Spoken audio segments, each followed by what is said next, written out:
Well, good evening, everyone, and welcome to When the Shift Hits the Fan. My name is Mark Jeffrey, and I'm here once again with my gorgeous co-host, Linda Lehman. This is our final session on Fearless February. We've been talking about a lot of different things in the fear category. We kind of wanted to wind things up with, really the fear of success, the fear of, stepping into your own and being afraid of that for many different reasons, and losing friends along the way. Maybe you're getting a promotion and you're again out of your comfort zone. I mean, that's a win, but in all sense, it's still a scary thing. It's just like when we enter a new relationship, it's a scary thing. We can be as just, I think, Linda, just as much afraid of success as we can of failure, right? Absolutely, Mark. I'm reminded of something, as everyone knows on the call, or those of you who have been listening to us know that I have a toe in the corporate world and a toe in the entrepreneurial world, doing coaching. And one of the things that I do is I help a very large health organization transition large group medical practices who have been independent but they want to be under a bigger umbrella. I help them transition over to being under the big corporate umbrella. And so it's really interesting to me, Mark. I really get to experience this almost on a daily basis, because what we're doing is we're taking people who are incredibly confident with what they do, whether it's a manager or an administrator of a large practice, or even it's the person who does all of the billing for that practice. And we're taking these very confident people who may have been there for several years and are experts at what they do, and we're moving them into a new environment to where they are now, instead of being experts, they now have to be the student, and they have to learn new processes, new procedures, new computer systems, new ways of doing things. Yet we are depending upon their expertise of how they were doing things before. And I see it every single day, Mark. I see this big, confident person today, and then the next day I'm seeing someone who, if we're not careful, totally lacks confidence and is ready to just give it all up because we have removed them from their comfort zone. Mm-hmm. And every day, every day in our lives, we transition through these periods in time, because not any of us, not anyone, I don't care what they say or who they are, is not confident in how they present themselves or their abilities or the outcome of whatever they're starting to do. I mean, it just doesn't matter. A lot of people are good at putting a brave face to the world, kind of that fake it till you make it mentality, so that you can step into those shoes. But really, we all every day, even going down to, everyday occurrences like selecting a type of toothbrush. To everyday occurrences, we step out of our comfort zone. I know I've done it as a woman wearing makeup, and I've worn my favorite makeup and I run out of it, and it's so worn down or whatever, I can't remember what the color is, and I have a panic attack because I don't know what I'm going to pick when I get there. There's just way too many options. So I could be totally confident stepping on stage, but you just blew me apart in the makeup department. Heaven forbid that happens. Yeah, that's probably why they run and hide. Yeah. But these are things, right? Every day we do this. But as we step out of our comfort zone and keep working towards more and more success, that comfort zone layer, the risk become more. But the risk, the reward, right? It's all in this balance of things. But without any kind of risk, there is no kind of reward. And that's when we start getting unhappy, and then we start doing the old blame game as soon as that happens as well. But here's the thing. Success has so many facets of it. Some of us believe that I will be successful when I have a certain amount of dollars in my bank account. Others have lots of money, but they are lonely. Some wish for wealth or for health because they're sick. And when they attain, losing weight, that's a big accomplishment. That's a success, right? But some of them fear that, okay, and we'll just take that. A lot of people go back to gaining weight again after they worked so hard at losing weight because they hear one comment, that walking by, or she's too skinny. Oh, I used to like her when she was roly-poly. She was much more fun. And all of a sudden, the success gets shattered. And where do we want to go? Right back to the cookie jar. And Linda, I know that I talk to people doing the same thing. They get a little bit, like as an entrepreneur, they get a little bit of success doing something. And people start maybe taking some shots at them. That couldn't be the result, or it just isn't that easy. People want to, when you're on the top of the mountain, the king of the hill, there are people that would like to tear you down because they're just mean-spirited people in the first place. But there's also people that they do it not consciously and not out of meanness.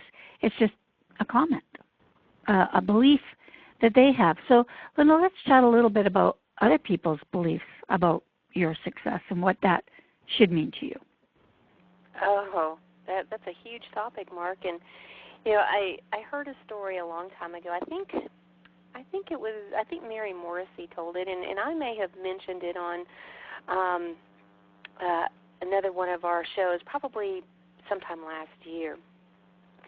And since I live by the coast, I can actually see this in action, and it really tells the story. People in general, especially those closest to you, can be afraid that you change and you leave them behind. And it's like if you have a big bucket full of crabs, and if you observe this bucket of crabs, what you'll notice is when one crab starts trying to climb out of the bucket, the other crabs will start grabbing at that one crab to bring him back. And it's because, I guess if anybody's going to leave the bucket, they're all going to leave the bucket. So it's best to, I guess, try to tip it over or something. I don't know, but it really exemplifies what we're talking about here. So other people are afraid that you might change, and then they're afraid that your relationship then won't be the same. And what they're feeling are their own fears and their own those paradigms that we've talked about many times before, because what you're doing when you begin to change, they're afraid that you're going to take them out of their comfort zone. And they're comfortable. Even though it may be a bad situation, they're comfortable the way things are. So when they see you start to change, they get afraid that you're going to change how you feel toward them, and things aren't going to be the same. And so a lot of times they're going to start throwing things out there that, quite frankly, if you sit down and think hard about them, just don't make any sense at all. That's when people you thought were supportive will start throwing insults.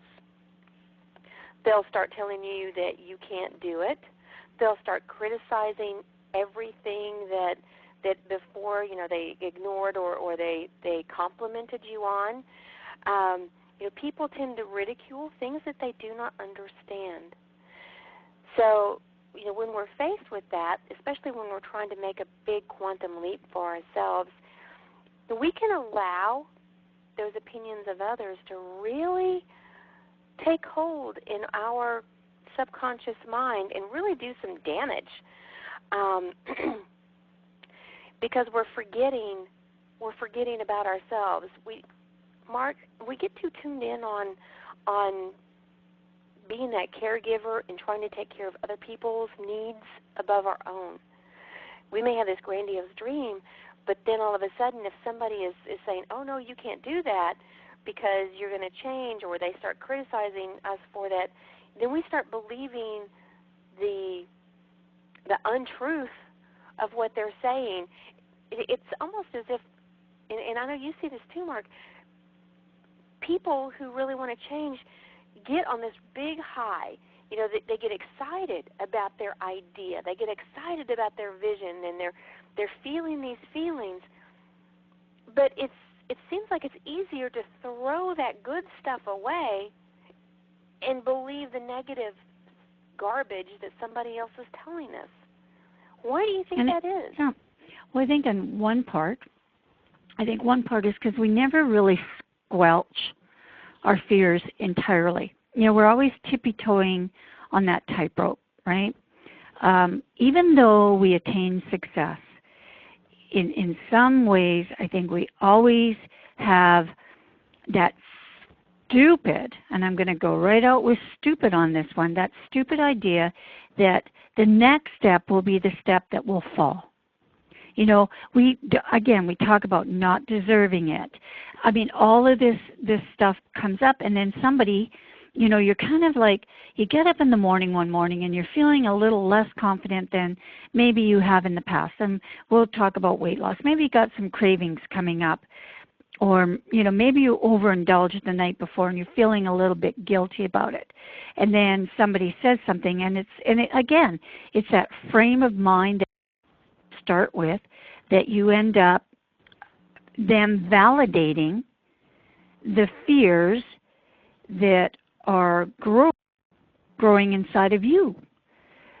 And so then it brings, like you said, Linda, it brings the truth, which is not the truth at all. But that's how fear is. Fear is everybody.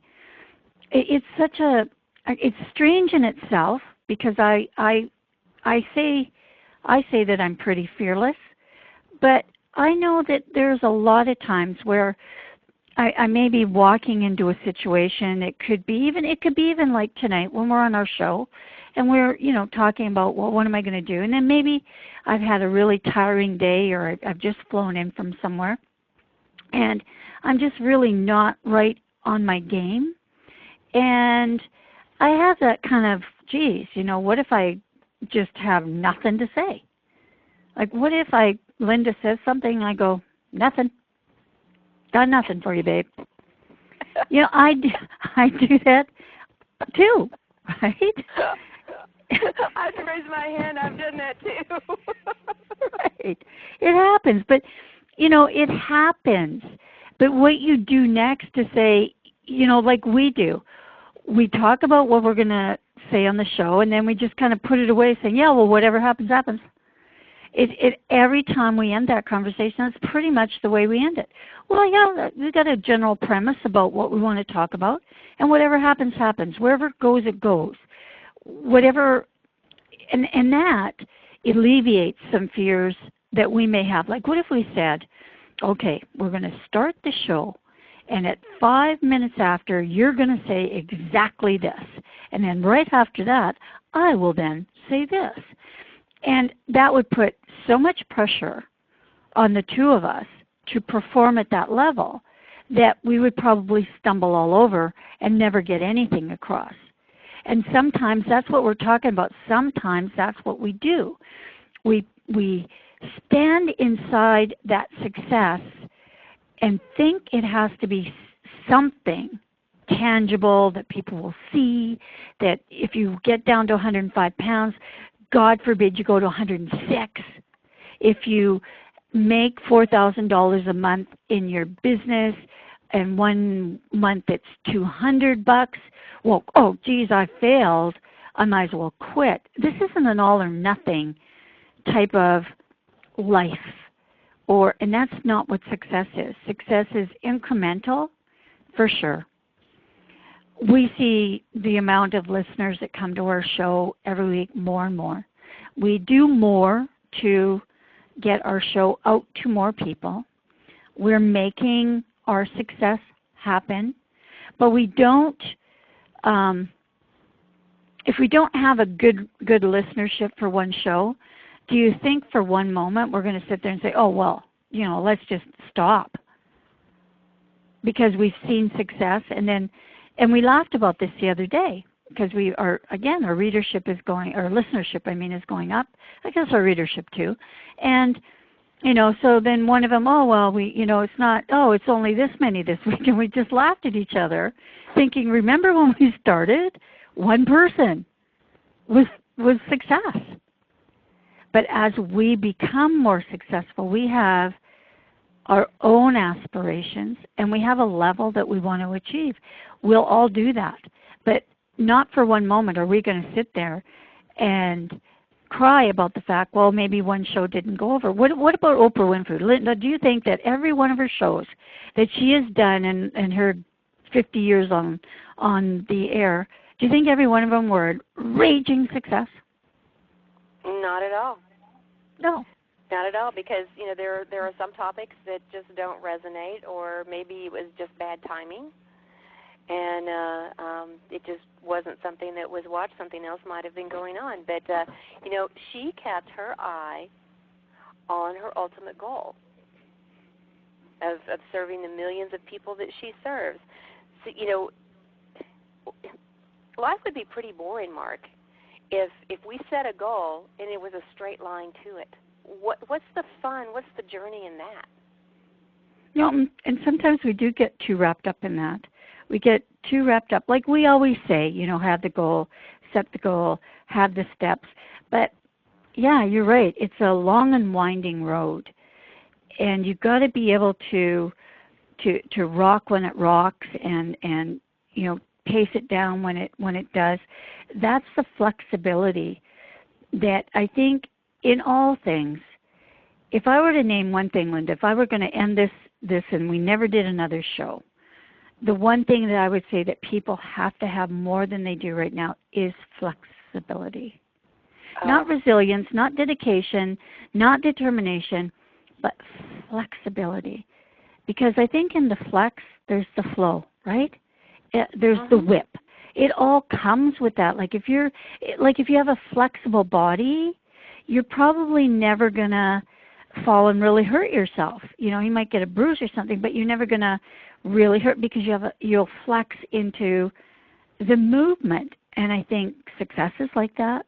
Owning a business is like that. Like your people, what are they going to learn? They're going to learn new strategies and different things, but they have to be flexible enough to accept it, right? They do, Mark. And you know what? As we're sitting here talking about this, I don't believe I've told this story to our listeners, and it is a pure example of being flexible, not trying. I like to say, don't force the how. Mm-hmm. Take us back when we were in Peru, right. and okay. This was before the event that we were both at got started. Yeah, because you and Randy had gone out earlier. Right. We got there a few days ahead of time, and we had pre-arranged to go paragliding. Because, it's one of those things. I was afraid to go skydiving, but I agreed, okay, I'm going to step out of my comfort zone and do a tandem paraglide. So here we are with this big opportunity to go paragliding. It was off of Sacred Mountain with the backdrop is the Andes Mountains on one side and then the Sacred Valley below. And so they actually talked to us the day before and kind of sized us up, and then the day of, they said, what we're going to do is we're going to pick you up at 9 o'clock in the morning. We're going to take you up the Sacred Mountain. We're going to paraglide, and you'll be back by mid-afternoon or something. And we said, okay, that's fine. So we got up to the top of the mountain, and our main guide, Leo, was scoping things out, and he said, the wind isn't just right yet. Do you mind waiting? And we said, oh, no. I mean, it was absolutely beautiful. Just being there in nature and seeing all the splendor was just fantastic. Oh, yeah, I can imagine. Yeah. So we waited, and we waited, and we waited, and it was getting on up into the morning. It was getting close to lunch, and, our guide was getting a little bit fidgety. They kept asking us, are you okay? Are you okay? Yeah, we're fine. I mean, we were sitting back, relaxed, just really enjoying things. And so finally they said, okay, here's the deal. The wind still isn't right, but we can do one of two things. We can try to do the paraglide now, and I can tell you the way the wind is, you're going to get about 10 minutes, and we're going to already be on the ground. Or we can take you to see these other ruins. It was the Temple of Moray, this big round agricultural ruin. We can take you over there. We can go grab some lunch, and then we can come back and try again this afternoon. Well, so Randy and I were all over that. Oh, sure, cool. Yeah, we don't mind waiting. Let's go do that. And so we went. We had this marvelous personal tour of these ruins by our guide. We had this wonderful lunch in a little village we never would have been able to find, and where he showed us all of this wonderful architecture from the Incas as well as the Spaniards on the doorways and things like that. Just a marvelous time.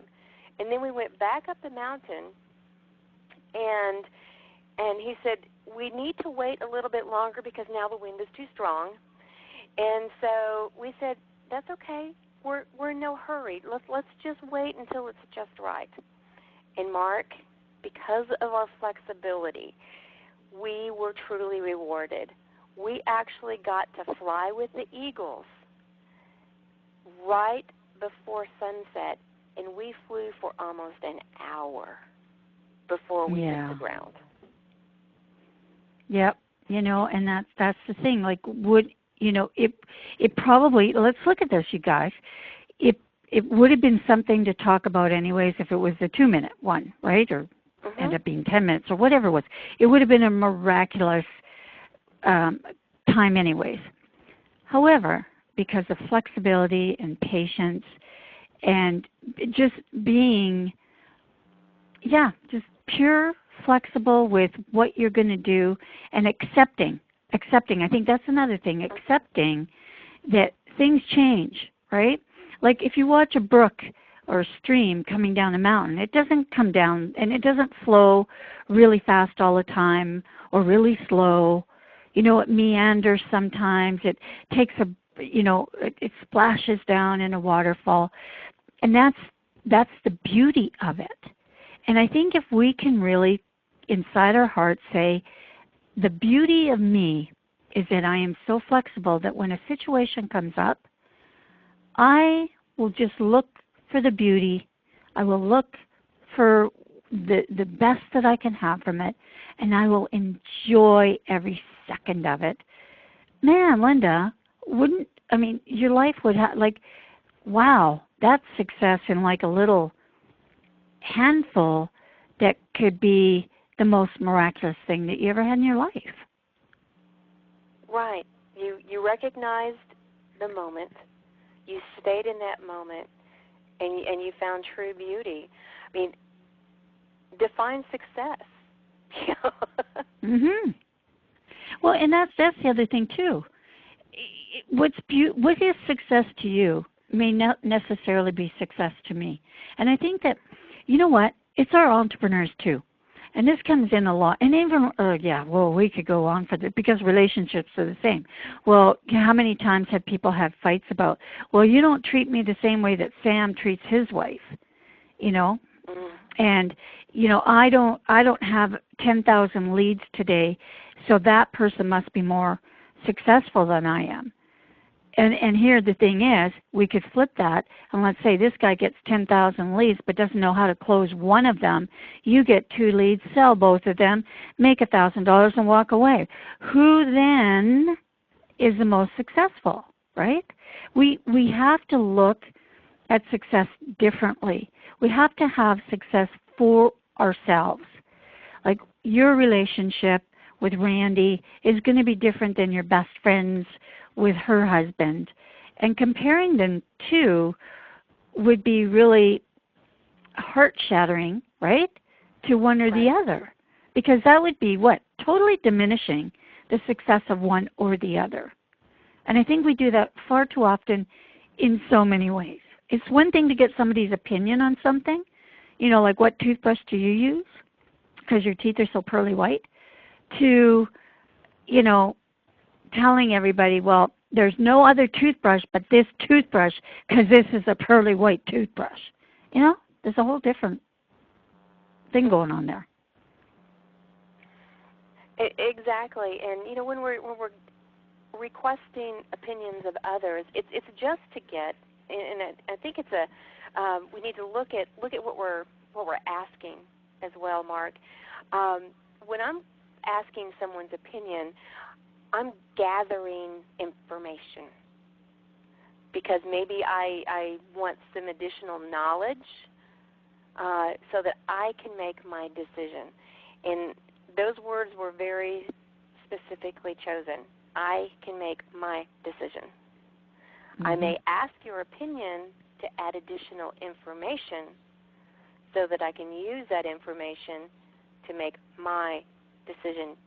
Mark, every success, every goal that any of us achieve is individualized to us. And it we is. are the ones making the decision. Exactly. And comparing yourself, you know, the Joneses, that comes up a lot. But the whole thing about Fearless February was not some of you are not going to be able to be fearless, you know, like ferocious, fearless, but if you can just fear less about anything in your life, if you can just fear a little less, because that little less becomes a little more, and you can become so strong and so confident inside yourself, just a little fearless at a time. We're not asking you to jump from, you know, I was a participant and now I'm going to be a speaker on the stage tomorrow. You know, that's just not, you know, although some of you might just jump right up there and say, woohoo, you know, and that'd be cool too. But we have to gauge things within our own realm of reality, but not to be afraid of success. Don't be afraid to be successful because your partner won't be as successful as you. You know, maybe they won't support you in that, or your friends. If we do that, the only people we ever hurt are ourselves, because how can you do that? How can you live for someone else's feelings? Like, I mean, I'm not to say that don't be cognizant of and careful with other people's feelings. I'm not saying that. But you can't stop because someone else has stopped. I guess, you know, I'm hoping I'm putting that in the right frame, Linda. You are, Mark, and you're hitting on something that I get asked quite often, and I would imagine that you've been asked this too. When I'm working with someone, sometimes I get asked, well, how do I change my spouse or my partner? How do I make them see what I'm doing, or make them make these positive changes in their life too? And my answer is, because, you know, we're hitting on this fear, you know, that you know, if I change, then they won't like me or they won't love me anymore. And my answer is to be the example, to continue toward your goal, your desire, your improvement, whatever it is, your business. continue on that path if it's a heartfelt path, because you will be the shining example. When you get there, you're going to be able to turn around and hold out your hand, and you're actually going to help them achieve what it is that they want to achieve too. Well, and they may not just have the confidence to pursue their own dreams. And you're right, Linda, by doing that, you might spur them on. And it's like being a leader. And I know we're down at the bottom of our half an hour again. Wow. But yeah, I know. I mean, this is such a big thing. But we'll mosey on back towards this in other sessions that we do. We just really wanted to dig into fear for February, and again make it just a little less fearful for people, and make it, ferociously fabulous, and so that you can just, for one little thing in your whole entire life, whatever you're afraid of, just take one afraid and make it not so much. That's for me tonight, Linda. What say you, my friend? Oh, well, what I'd like to do, Mark, is share with everyone the Layman's Terms Daily Thought that I sent out there this morning, because it fits so well with what we're talking about. Mm-hmm. What I said was, you use the same energy to think about all of those things that could possibly go wrong with an idea as you do, or as you use when you think about everything that could go right. So my suggestion to everyone who's listening is to play the what-if game in reverse. Because most people, when they say what if, they're saying, what if it goes wrong? What if it doesn't work? What if this horrible thing happens? What if that happens? I say, let's play the what-if game in reverse. Ask yourself, what if it works? It's the same energy, folks. Use that. You betcha. It is, and what if is wonderful because it never puts a statement. It's just, I wonder what if. I love it. Yeah. So thank you for spending a fearless February with us. We really do appreciate y'all. And if you've missed some of the sessions, go back to the site, whentheshifthitsthefan.com, and you can see all of the episodes that we have previous to this. And I'm sure that if there's something that is holding you back, you'll find something there that will help you move forward. So for Mark here in Canada, my friends, it's freezing up here. I'm going to go sit by the fireplace. Good night, everybody. And from Linda down here in warm Florida, good night, everyone.